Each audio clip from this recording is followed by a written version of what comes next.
Servus,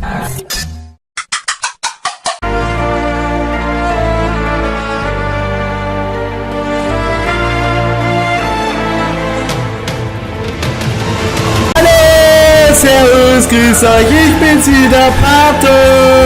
Herzlich willkommen zu einem weiteren Video. Freunde, heute habe ich so eine Art Gastupload bei Olli, deutsche FIFA-Community. Grüße an Olli, Grüße an euch alle. Falls mich von euch niemand kennt, wovon ich auch ausgehe, ich bin Pato, ich komme aus Österreich, bin FIFA-YouTuber, bekannt durch... ja, eigentlich durch gar nichts.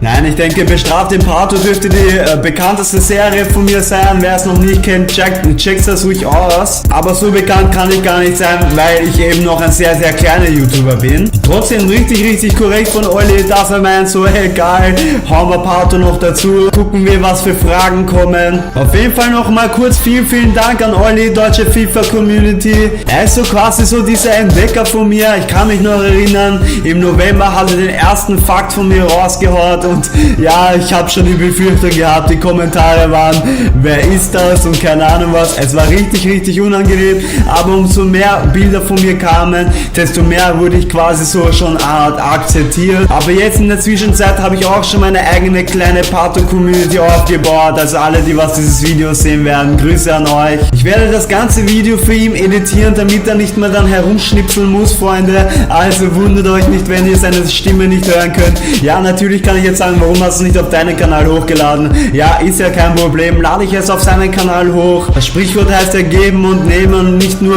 nehmen und nehmen, also ich mache das gerne für ihn. Und ja, das ist jetzt das Insta-Q&A, genau. 10 Fragen von euch habe ich jetzt rausgesucht, also die 10 besten Fragen, meiner Meinung nach die 10 wichtigsten Fragen.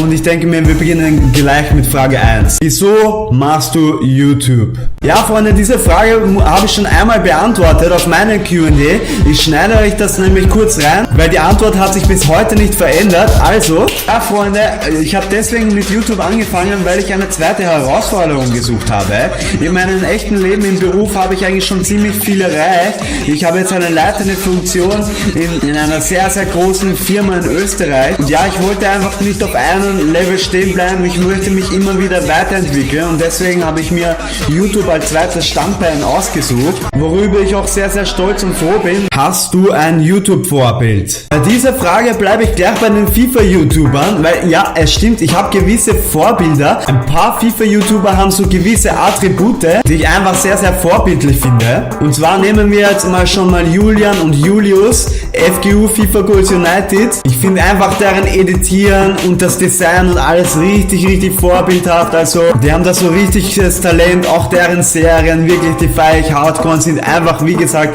vorbildlich. Dann noch Erne und Stefan, viel FIFA. Bei denen finde ich auf jeden Fall diesen Entertainment-Faktor extrem cool, extrem krass, sagen wir so. Also, wie sie die Videos so mit Spannung aufbauen, das gefällt mir heftig und es ist auch einfach nur vorbildlich. Obwohl ich sehr oft mit Erne verglichen werde, ist Danny trotzdem eher mein Vorbild, was die Spielweise angeht. Wenn mich jetzt einer fragen würde, welche Spielweise ist dir von den größeren YouTubern am ähnlichsten, würde ich Danny sagen, obwohl natürlich auf dem Level von Danny bin ich auf gar keinen Fall. Wir spielen halt schon sehr ähnlich, denke ich mir, aber er hat auf jeden Fall viel mehr Raffinesse, viel mehr Skills, beziehungsweise den richtigen Zeitpunkt drauf. Ich finde, seine Spielweise ist auf jeden Fall mehr ausgereift als meine. Ja, wenn es um den Spielstil geht, dann ist das Vorbild auf jeden Fall Danny. Wenn es um das Attribut Kampfgeist gehen würde, dann würde ich auf jeden Fall Leon bzw. Lions als Vorbild nehmen, weil ich verstehe es nicht, wieso. Er wird oft so quasi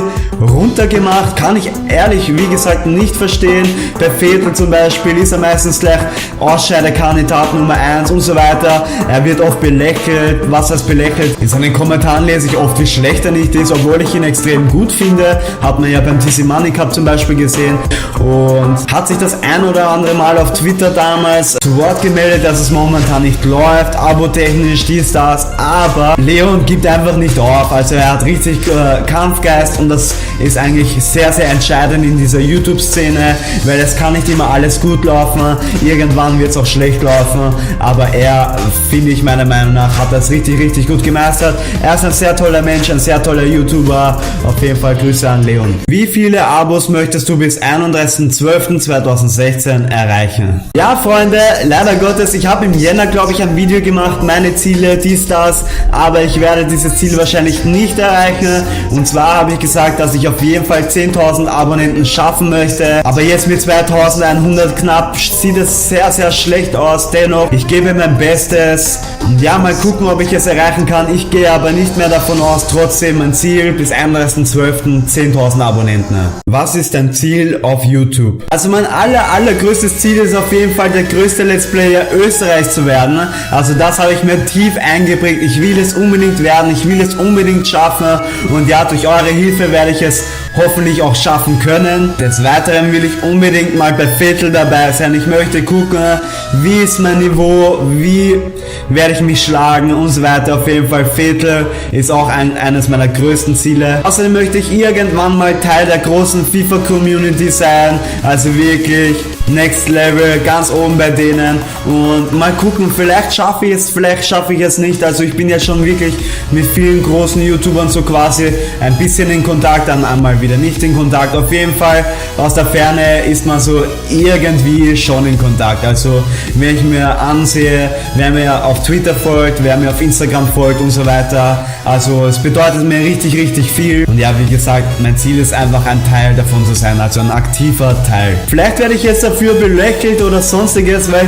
ich bin ja gerade mal ein Typ aus Österreich mit nicht mal 2.100 Abonnenten und jetzt posaune ich solche Sachen heraus. Freunde, ihr fragt mich nach Ziele und das sind auf jeden Fall meine Ziele, die ich auf jeden Fall im Blickfeld habe und vielleicht irgendwann mal erreiche, und wenn ich es nicht erreiche, dann ist es jetzt kein Beinbruch oder sonstiges, aber auf YouTube muss man sich Ziele setzen. Ich stecke mir gerne hohe Ziele, weil dann ist der Ehrgeiz, es zu erreichen, um ein Vielfaches größer, als wie wenn ich jetzt sagen möchte, ich will nächstes Jahr 3.000 Abonnenten erreichen, ich will nächstes Jahr, was weiß ich was, einen Satz mit Erne wechseln oder sonstiges. Nein, Freunde, ich will gleich aufs Ganze gehen und wie gesagt, ich hoffe, dass ich diesen Traum mit euch leben kann und auch erreichen kann. Danke auf jeden Fall. Was haltest du von kleineren YouTubern? Freunde, ihr dürft nicht vergessen, ich bin auch noch ein sehr, sehr kleiner YouTuber. Ich bin kein Big Player, ich bin gar nichts noch in dieser Branche. Ich bin einfach noch nichts. Aber mit allen noch kleineren YouTubern, als ich es bin, mit denen ich jetzt quasi zu tun hatte, fand ich jeden einzelnen komplett in Ordnung. Ich supporte sogar viele kleinere YouTuber. Bedeutet mir auch viel, wenn sie von mir Tipps wollen, wenn sie Fragen haben an mich und so weiter. Also ich habe nichts gegen kleinere YouTuber auszusetzen, aber was mir so richtig am Keks geht, sind diese Eigenwerbungen. Freunde, das ist ein Wahnsinn manchmal, was da für Leute auftauchen und mit Eigenwerbungen betreiben, heftig Eigenwerbung bei anderen Kanälen und sind auf einmal dann groß, beziehungsweise so dann in meiner Größe. Dann schaue ich mir deren Content an und dann denke ich mir, oh mein Gott, wie schaffen das solche Leute? Kommst du mal nach Klagenfurt und hast du Lust, mal ein Fan-Treffen zu machen?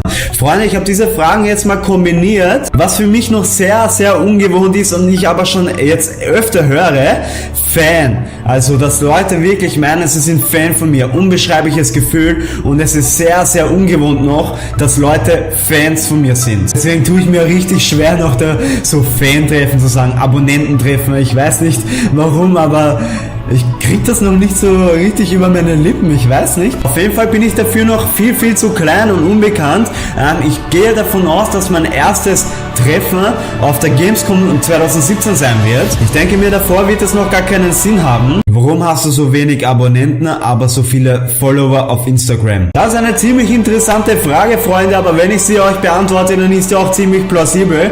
Bevor ich mit YouTube begonnen habe, hatte ich glaube 11.000 oder 12.000 Follower. Dieser Account wurde am Anfang richtig, richtig hoch gepusht. Ich kenne ein paar Persönlichkeiten, Rapper, keine Ahnung was, Sänger, Models, ich weiß nicht was noch alles. Hab das nie wirklich offen gesagt, weil ich nicht damit rumprahlen möchte. Ich bin Pato, ich bin meine eigenständige Person. Um das geht es und nicht jetzt, wie habe ich jetzt so viele Follower bekommen, aber ich wurde von Seiten hoch gepusht, die was 100.000 plus Follower haben und dann noch Markierungen und jedes Foto, was ich hochlade, ist mit Hashtags zugespammt und ja, ihr glaubt gar nicht, was Hashtags alles ausmachen. Und ich bin sehr, sehr aktiv auf Instagram, ich like es sehr, sehr viel, man bekommt dann auch dementsprechend viele Likes oder ein Follow dazu. Und wie gesagt, viele große YouTuber haben followen mich und wenn Leute auf deren Liste gucken und vielleicht denken sie sich, oh Pato FIFA, wer ist das, dies, das oder